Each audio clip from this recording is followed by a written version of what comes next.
आपको क्या लगता है मैंने क्यों उसका नाम, मैं अपने बेटे का नाम बरूक क्यों रखा है? एवरी टाइम आई से बरूक, इसका मतलब भी होता है धन्य है तू, धन्य है तू। अभी सुबह से शाम तक जब भी सुनता है धन्य है तू, धन्य है तू, आशीषित है तू, धन्य है तू, इसका मतलब सोचते क्या होता है? वो सच में ही धन्य होगा।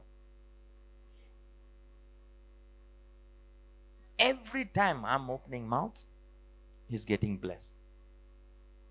He's receiving blessing. उसको आशीष लगी भीगी। इसहाक ने कहा मैंने उसको आशीष दी और उसको आशीष लगेगी भी। क्या आप देख पा रहे हैं कलीसिया? हेलो, आप यहीं पर हैं? क्या आप देख पा रहे हैं कि आशीष का वचन कितना महत्वपूर्ण है आपके जीवन के लिए? कितना महत्वपूर्ण है।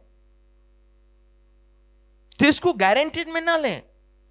आशीष की वचन की प्रार्थना जब भी होती है, स्टैंड फर्म, रिसीव, ग्रहण करें, मजबूती के साथ में खड़ा हो, ध्यान उस आशीष को ग्रहण करने पर ले जाएं, ना कि बाइबल खोजने में। कहां है?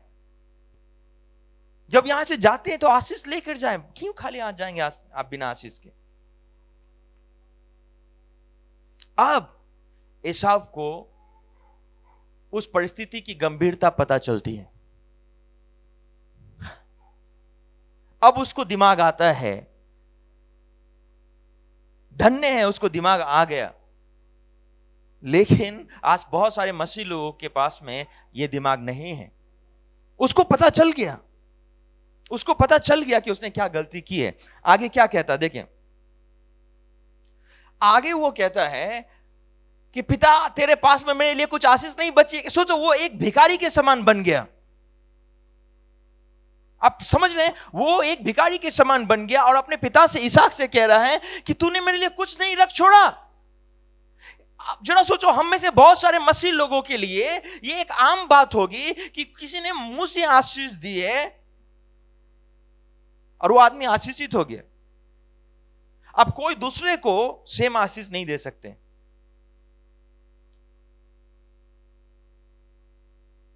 और इसीलिए वो रोने लगा, एसाव रोने लगा।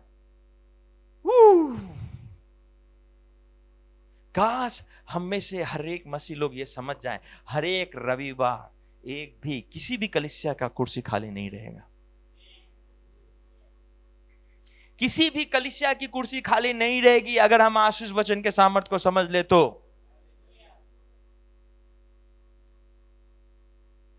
अब एसाव रोने लगा, लेकिन हम रोते हैं किसके पास में? जो ब्याज में पैसे देते हैं उनके पास में जाकर। इसलिए उनको ब्याज में हमेशा पैसे उठाने पड़ते हैं। इससे अच्छा, ब्याज लेने से अच्छा अगर हम कलीसिया में आते रहें और आशीष वचन को लेते रहें, तो याद रखना व्यवस्था विवरण की वो भविष्यवाणी आपके ऊपर जरूर पूरी होगी, जिसमें कहा गया है, सुनो सुनो सुनो, जिसमें कहा गया है कि तू आशीष, तू उधार लेने वाला नहीं परंतु देने वाला होगा। तो पूरी होगी। लेकिन तब भी हमारे पास में वो दिमाग नहीं। लेकिन एसाव को वो दिमाग आ गया। और उत्पत्ति 27 उसके 36 में उसने कहा, रो रो कर उसने कहा, क्या उसका नाम याकूब यथार्थ नहीं रखा गया? उसने मुझे 2 बार अरंगा मारा, मेरा पहलौठा का अधिकार तो उसने ले ही लिया था, और अब देख उसने मेरा आशीर्वाद भी ले लिया। ओह, ये शरीर में कांटे उत्पन्न करते हैं।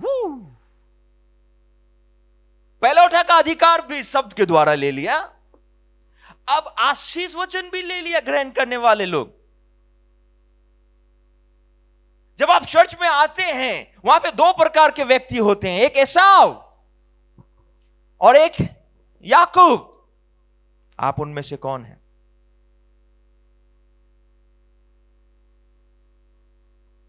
दो व्यक्ति आते हैं। जो याकूब होता है वो ग्रहण करता है और चर्च से निकल कर जाता है। जो एसाव होता है और दोबारा आके रोता है पास्टर के ऑफिस में, पास्टर जी मेरे लिए तो कुछ प्रार्थना कर दो कुछ। कभी भी एसाव नहीं बने। मेरी प्रार्थना है कि आप याकूब बने, आशीष को ग्रहण करने वाले।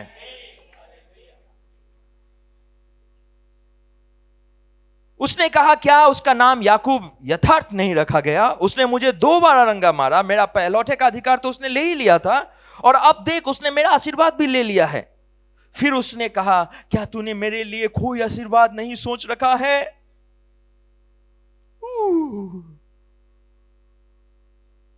पापा पापा, क्या आपने मेरे लिए कुछ नहीं रख छोड़ा? प्लीज मुझे कुछ बताओ, प्लीज मेरे लिए कुछ तो दे दो, आपने मुझे कुछ नहीं दिया है। आशीष वचन के महत्व को देखना है तो इस अध्याय को पढ़ना ना भूलें। ही इज क्राइंग, रो रहा है, मुझे कुछ तो दे दो। देखो उसका बोलने का तरीका क्या है। क्या तूने मेरे लिए कोई भी आशीर्वाद नहीं सोच रखा है? कुछ तो दिमाग में होगा। मैं चाहता हूं कि अगला वचन आप ध्यान से सुने। इसहाक का उत्तर क्या है? बहुत ही भयानक उत्तर। 37 में कहा है, इसहाक ने एसाव को उत्तर देकर कहा, सुन, मैंने उसको तेरा स्वामी ठहराया और उसके सब भाइयों को उसके अधीन कर दिया, और अनाज और नया दाख मधु देकर उसको पुष्ट किया है। सो अब हे मेरे पुत्र, मैं तेरे लिए क्या करूं?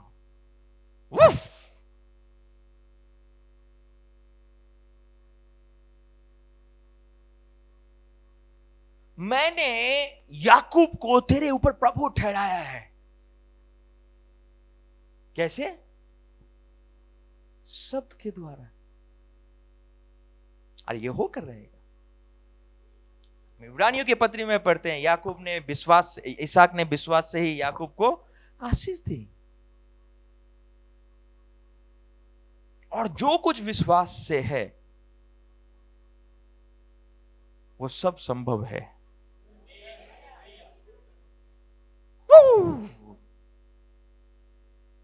उस दिन बहुत कुछ हुआ। उस दिन लोगों को आशीष के शब्द का महत्व पता चला। Danger, danger. शायद उसके बाद एसाव ने अपने बच्चों को सिखाया होगा आशीष के शब्द का मूल्य क्या है। Why do you think when Jesus Christ came in their room, यीशु मसीह, आपको क्यों लगता है जब यीशु मसीह अपने चेलों के रूम में प्रकट हुआ, उसने कहा, शालोम, तुम्हारे ऊपर शांति बनी रहे? क्यों कहा यह आशीष वचन? क्यों कहा? क्योंकि उसको पता था अगर मैं बोलूंगा शांति प्रकट होगी। जब भी परमेश्वर प्रकट होता कहता है मत डर। क्यों कहता? क्योंकि उसको पता था मेरे शब्द के द्वारा यही होगा। इस वंडरफुल थिंग, ये आपके लिए एक तोहफा है। आशीष वचन, बेनिडिक्शन, तोहफा है आपके जीवन का। गारंटेड में ना ले। जब आपका पासवान, जब आपका लीडर, जब आपका प्रॉफिट आपको कहता है गॉड ब्लेस यू, इसको गारंटेड में ना ले। वो गॉड ब्लेस यू आपकी जीवन का सबसे महत्वपूर्ण शब्द है।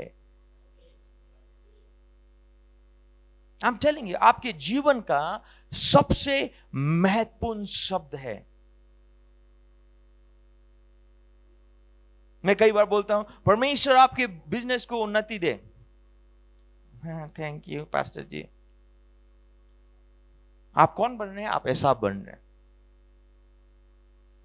और उस परिस्थिति में आप कहीं भी आगे नहीं जाएंगे।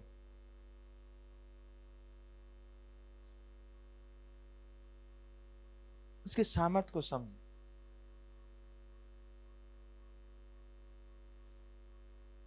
I am telling you, it's a serious thing.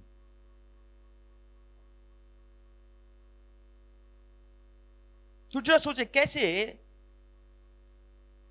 इसहाक ने याकूब को प्रभु बनाया एसाव के ऊपर। डॉक्यूमेंट के द्वारा, शब्द के द्वारा। एसाव ने अपने पहलौठों का अधिकार खो दिया शब्द के द्वारा। Word are very important. क्या बोलते हैं समझ के बोले। ये मृत्यु भी ला सकती है, जीवन भी ला सकती है आपके जीवन में। तो जब पास्टर आपको कहता है परमेश्वर आपको आशीष दे, ग्रहण करना सीखें।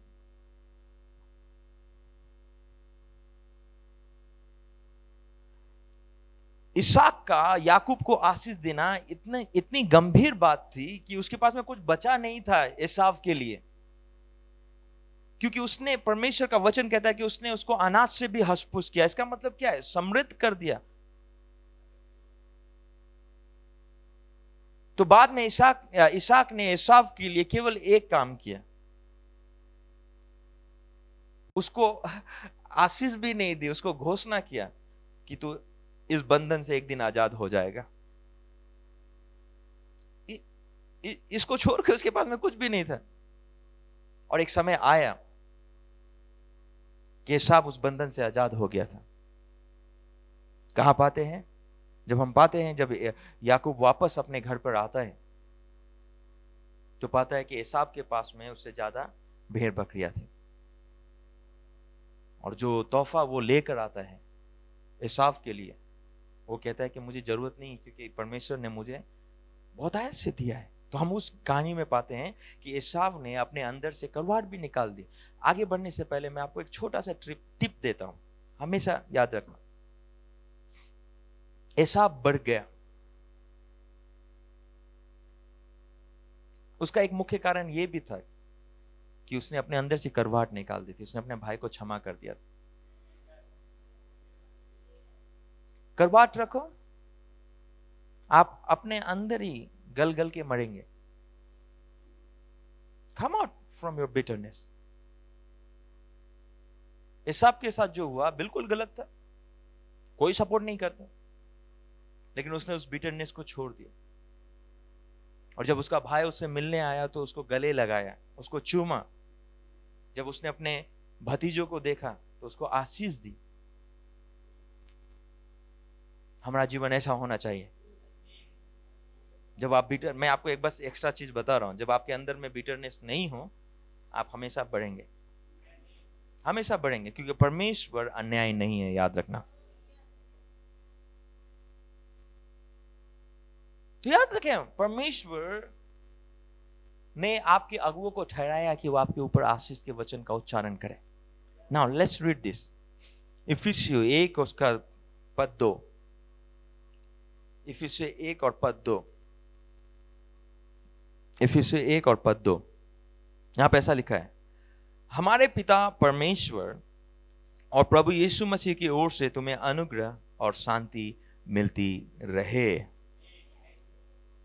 सो हम पाते हैं पौलुस जब पत्री लिख रहा था तो उसने इस प्रकार का अभिवादन और या इस प्रकार के आशीष वचन का उच्चारण किया ना। यू मस्ट अंडरस्टैंड, आपको समझना जरूरी है कि हम वचन के द्वारा पहले से ही जानते हैं कि यीशु मसीह के द्वारा अनुग्रह हमारे ऊपर है और शांति हमारे अंदर में है। तो अगर शांति हमारे अंदर है, अनुग्रह हमारे ऊपर है, तो पौलुस को क्यों घोषणा करने की जरूरत पड़े?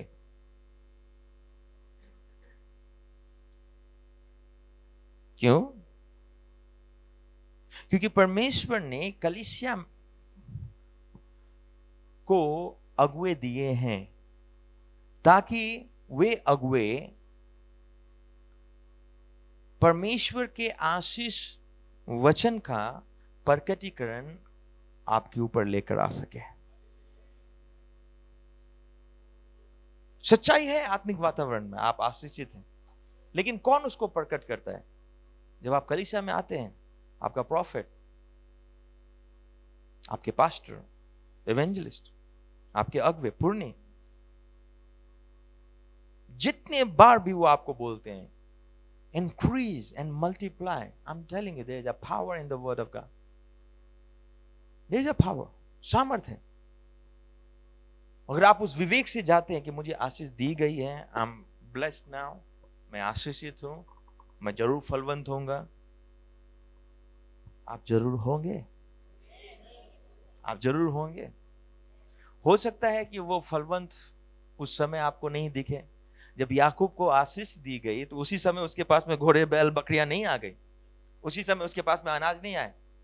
उस समय तो सबसे पहले क्या हुआ, उसको भगोड़ा घोषित कर दिया गया है। भागा वहां से आशीष लेकर। उसके बाद उसने मुंह नहीं दिखाया अपने परिवार को, भागा।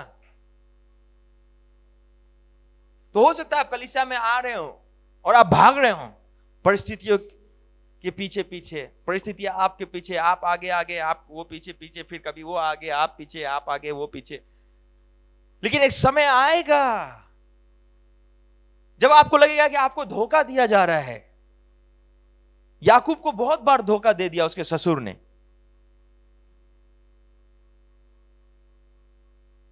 एक के साथ एक मुफ्त में दे दिया। सुहागरात के दिन में जब घूंघट उठाया था, ये तो दूसरा ही आ गया मेरे पास में। उसको लगा कि वो ठगा गया है। शायद उसको याद भी आया होगा, मेरे पिताजी ने मुझे आशीष दिया था कि मैं सबसे बलवान होऊंगा, सब मेरे अधीन होंगे, ये क्या है। लेकिन एक समय आया, एक समय आया कि याकूब फलवंत होने लगा। बाद में उसने ससुर को भी ठग लिया। इतना फलवंत हो गया कि उसको जो भी टर्म्स एंड कंडीशन दिया जाता, उस टर्म्स एंड कंडीशन में वो हमेशा बढ़ता रहता। आपके जीवन में भी जब आपको आशीष वचन का महत्व पता चल जाएगा, आपकी परिस्थिति में जो भी आपको टर्म्स एंड कंडीशन दिए जाएं, अगर आपको यह भी बोला जाए लॉकडाउन के बाद में आपको केवल 50% तनख्वाह मिलेगा, आप बोलेंगे कोई बात नहीं है, आपकी झोली तब भी भर रही होगी। That is the power of blessing. That is the power of benediction. जब सब लोग रो रहे हैं, परमेश्वर का आत्मा मुझे महसूस नहीं होता है, you will always have a fellowship of the Holy Spirit. आपके पास में हमेशा पवित्र आत्मा की संगति होगी, सहभागिता होगी। क्यों? क्योंकि आप हर एक रविवार चर्च जाते जहां पे कहा जाता है प्रभु यीशु मसीह का अनुग्रह, परमेश्वर पिता का प्रेम और पवित्र आत्मा की सहभागिता आपके साथ में सदा सदा के लिए होती रहे। तो जब लोग अपने आप के अंदर एक सूखापन को महसूस कर रहे होते हैं, वहीं पर आप हमेशा भरपूर रहेंगे। लेकिन उस समय नहीं, जब बेनिडिक्शन के समय आप बाइबल खोजेंगे, कहां गया बाइबल, नहीं। You must understand, you must understand कि उसका वैल्यू क्या है। और मैं चाहता हूं कि मेरे चर्च के लोग समझे, जो लोग मुझे देख रहे हैं समझे कि आशीष वचन का महत्व क्या है। मैं आपको उस सूखे हुए स्पंज के समान बनाना चाहता हूं जिसको पानी में डालते हैं, वो सारा का सारा पानी गायब। अगर आप ऐसे होंगे, I'm telling you, आप जहां कहीं जा रहे हैं, आप वहां से आशीष लेकर आ रहे हैं। I still remember जब मैं अपने आत्मिक पिता के साथ में था साउथ अफ्रीका में। मतलब मैं गाड़ी में जा रहा था, गाड़ी में जाता, मैं आशीष ग्रहण करता रहता। मैं उनके साथ में रेस्टोरेंट में बैठता, आशीष ग्रहण करते रहता। मैं उनके साथ में खाना खाता, आशीष ग्रहण करते रहता। मैं उनके चर्च में रहता, दुगुना आशीष ग्रहण करते रहता। मैं एवरी टाइम। जब भी वो सुबह आते नीचे और मैं मिलता, मैं उनके लिए कॉफी बनाता, वो बोलते God bless you Ricky for this coffee. I receive it. और अगर मैं कॉन्शियस में हूं, अगर मैं चेतना में रखा है मैंने उस बात को, I am telling you, I will be blessed. I will be a blessed man of God. मैं आशीषित व्यक्ति रहूंगा। I am telling. लेकिन अगर मैं ये सोचूंगा, पता नहीं काली पास्टर जी ने तो, मेरे आत्मिक पिता ने तो मुझे बोला गॉड ब्लेस यू, और तो कुछ दिया नहीं, हम क्या आशा करते हैं? अगर पास्टर जी ने आपको बुलाया है, आप मेरे ऑफिस में आ जाओ, मुझे आपको कुछ देना है, तो of course dominion life ministry वाले लोग तो आशा नहीं करेंगे कि मैं पैसा दूंगा, लेकिन अधिकतर लोग क्या सोचते हैं? पास्टर जी कुछ देंगे।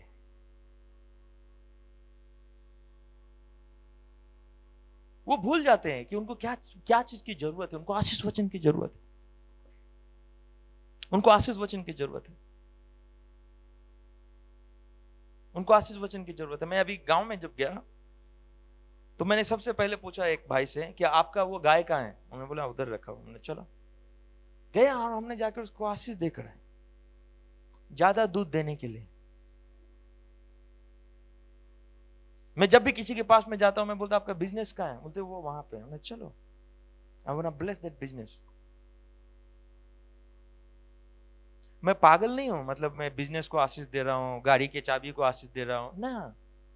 क्यों हम गाड़ी को आशीष देते? क्योंकि गाड़ी यानी तो आप धार्मिकता, आप धर्म का नाटक करते हैं, यानी तो आप सच में उसकी सामर्थ्य को जानते हैं। हम गाड़ी की चाबियों के लिए यहाँ पे क्यों प्रार्थना करते हैं? क्योंकि गाड़ी को आपको बार बार सर्विस स्टेशन में नहीं ले जाना पड़े। That is the power of blessing. ये आशीष के उच्चारण का सामर्थ्य है। Do you understand this? You must understand this power. उसके बाद में आप हमेशा हमेशा के लिए बदल जाएंगे। Hallelujah, hallelujah.